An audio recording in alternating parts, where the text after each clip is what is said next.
Hey, hey, hey! You may recognize us from much other videos, such as Night of Champions preview. We're here to bring a conclusion to the pay-per-view in a match that we find the most importance. So we gave it its own video, and we ran out of time, let's be honest. YouTube needs to get us more than 15 minutes.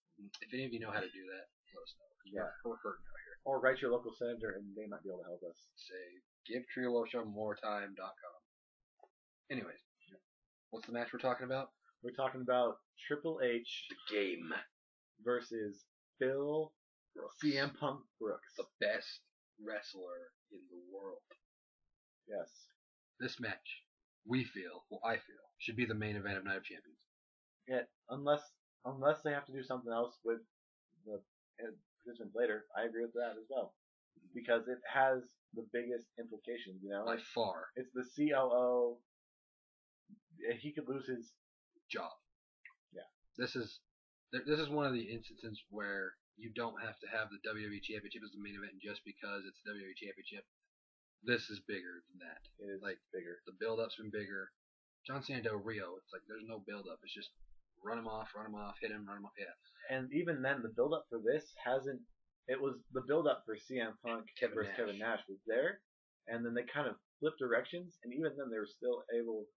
Yeah, for the little bit of time they had, because this was last resort. Yeah. Like, it was supposed to be Kevin Nash. For those of you who don't know, he got hurt or he has problems. Yeah.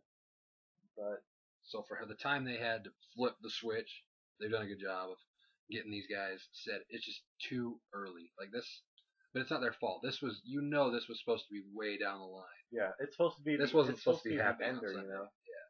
Maybe at TLC or. Yeah, this wasn't supposed to be the boost of the feud. It was supposed to be the conclusion of it. Yeah.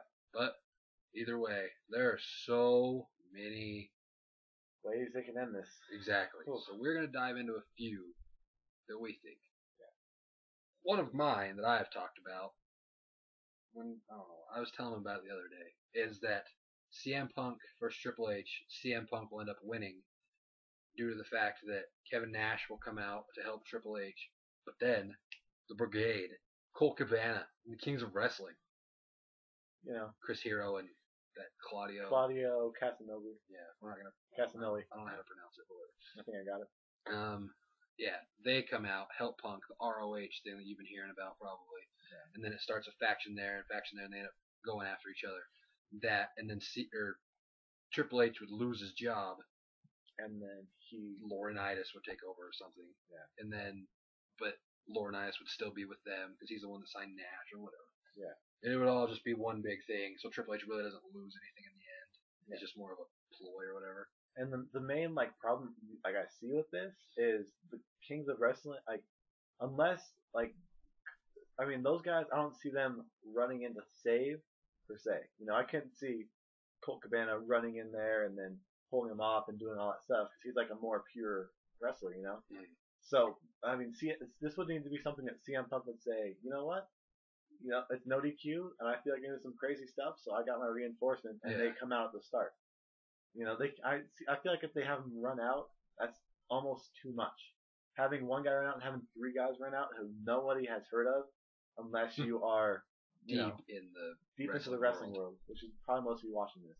So it's tough to think that you could see one of them coming out and being like the whole who is that factor, Yeah, who is helping CM Punk? Yeah, especially if it was Cabana. If it was Cabana, that'd be incredible because he was mentioned in the original promo, and he was. People recognize him now. Like he's been looked up a lot. Yeah. Ever since Punk mentioned it, a lot of people know who he is. Yeah. So that'd be something people who would know would be like, well, people who don't know would be like, who is this Colt Cabana? Yeah, you'd want to know, and you'd look at Yeah. So they could do buzz that way. Mm-hmm. It's just I think he's in Japan. That's the only problem is he's wrestling in Japan right now. So that might be looking too far into it, but yeah, he's got a couple days. If Randy Orton could get from Paris, France to America for a Sunday to Monday to do a show, damn it, so Colt Cabana. Yeah. Another way they could end this is the old-fashioned way. Triple H, pedigree, clean, 1, 2, 3. Yep.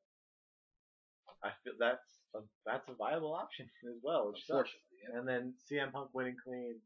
put it at a 1 in 1,000 chance, and it'd probably be the best thing that they could do. But the most common way that most people see this ending is just Nash running out and then helping either one of them out, you know? Most likely Triple H. Most likely Triple H, yeah.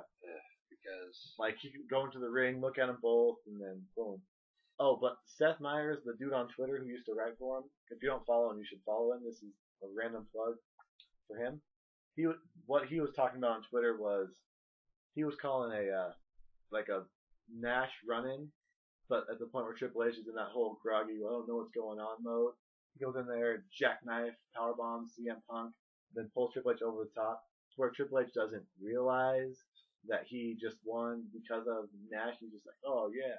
And then later on, have that be the second to last match, and then the last match have him run out and then help out Del Rio, and then have Triple H run out after that, and then have it be like, oh, we stand up for Cena, and then pedigree on Cena, Del Rio wins. There's your little mini faction right there. And then you have Triple H on top in a powerful faction again. As it should be. Yeah. But, I mean, that's another way they can end it. Yeah. I'm not taking any credit for that, but I don't. There's a lot of ways they can end it, and I have a feeling they're gonna either go way out in left field and do something crazy, like bring out Batista or someone like that to help out CM Punk at the end. Or they're gonna resort back to the old ways of Triple H over everything. Yeah, I mean, because if you think about it, it's almost set up perfectly for the whole Survivor Series big team versus big team thing. Because if you have Nash come out there and then he starts beating on Cena, and then you have some random guy who's calling Triple H. Batista's a name that we randomly threw out when we were talking about on the phone. Just because. Yeah, just because. We were just talking crap. Yeah. We're not saying Batista's going to run in, but it would be somebody like Batista. And then at the next pay-per-view, Hell in a Cell, you have those two matches. You have Nash Punk, and then you have Triple H Batista, and then a tag match at Vengeance, which is interfered by two more of Triple H's new cronies, something like that, or another one, and then somebody comes in and saves them. And then you have your Survivor Series match, and then the feud ends at TLC right before the Rumble. There you go. But obviously, I don't think they've thought that far through. Call him Pedigree. Pedigree for the win, unfortunately. Yeah, well, we both picked CM Punk here. I don't pick against CM Punk. That's a mistake. Because you don't want to be that guy who picks against a wrestler that you like, and then at the end of the day, the wrestler wins, and you're just like, oh well, that's good he won. I didn't pick it, but it's good he won. It's like picking against your favorite team in sports. You don't want to bet against them, you know? Yeah. Because you don't want to root against them during the match to get. I'm honestly picking CM Punk because I have to believe that after this many years, Triple H has learned that it still does not revolve around him. And he, in an interview, talked about how he doesn't want to be an in-ring wrestler all the time anymore, and that he'll know his time is up when the people don't want to see him wrestle anymore. So I'm hoping I'm excited to see him wrestle if he puts CM Punk over. I'm thinking hopefully he's hearing the fans' reaction for CM Punk and saying, okay, this is finally my chance to get rid of my reputation that I don't know, and just finally get over the fact that he's not really the best fighter in the world. It's, they pick who wins, and hopefully he puts CM Punk over. That's my wish, dream, and prediction just because I want it to happen. And I'm leaving my prediction at that. CM Punk wins due to the fact that Triple H finally understands. But either way, even if CM Punk wins, he's not going to win clean. I'm going to say that. So either way, he's going to look like a loser. It's going to be really sad. Yeah. No, I don't see it ending clean. I don't see this is where Triple H puts him over. I don't think Triple H ever put anybody over, because we'll do the whole little thing where somebody else will help out Triple H, and then you got to fight through you got to climb ladder rings to get back up to Triple H, and by the time you get there, the buzz has died down enough to where he can say it's your fault, and then you lose clean. Or if you're Rob Van Dam, then on his neck and lose to Michaels.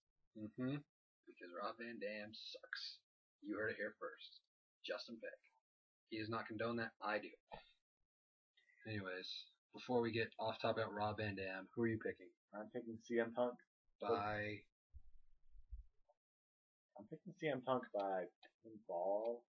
Obviously, because Triple H is never going to tap in his life. He tapped The Undertaker, Jacob. Yeah, that's. Yeah, but even that was still. Oh no, he didn't tap. They just called it. Remember? No, he tapped. At WrestleMania, he said, Oh, I didn't do the "This whole guy, harm up thing. this guy." Whatever. I'm still picking CM Punk. I'm saying they have something up their sleeve, just because I don't want to be that guy who always says they don't know what they're doing. Watch CM Punk join the faction. CM Punk. He was with me the whole time, so that's why I won. The finger poke of doom part 2, where he just walks out in the ring and then Triple H just goes like this, and CM Punk. Yeah. We want you. This is the biggest match of the period. We want you to comment your thoughts. You have 500 If characters. you think we're stupid, tell us we're stupid. If you agree with anything we've said, tell us. If you have something completely different than what we've said, go for it. Like this video. Like we said, comment on it. Subscribe to us if you agree with anything we've said. Maybe subscribe if you don't agree with anything we said, so you can just keep track and maybe we'll be right. Maybe subscribe if you like t-shirts like this, because I have one t-shirt like this, and I will wear it on occasion. It's true. So anyways, closing, CM Punk wins. Don't know how, but I'm just picking it because I want to. Yeah. He's picking it because he wants to. Yeah. That's about it. Basically, we're going back to the 8-year-old ways of I'm picking him because I like him more. Yep. Because you have to believe that they're going to make the 8-year-olds who like CM Punk more happy. Mm-hmm. That wraps it up from the Tree of Woe Show Night of Champions preview conclusion of CM Punk versus Triple H. Putting my name in, I will be the COO on Monday. Book it. Have a great night. You also sent the text. I sent the text to myself, the COO.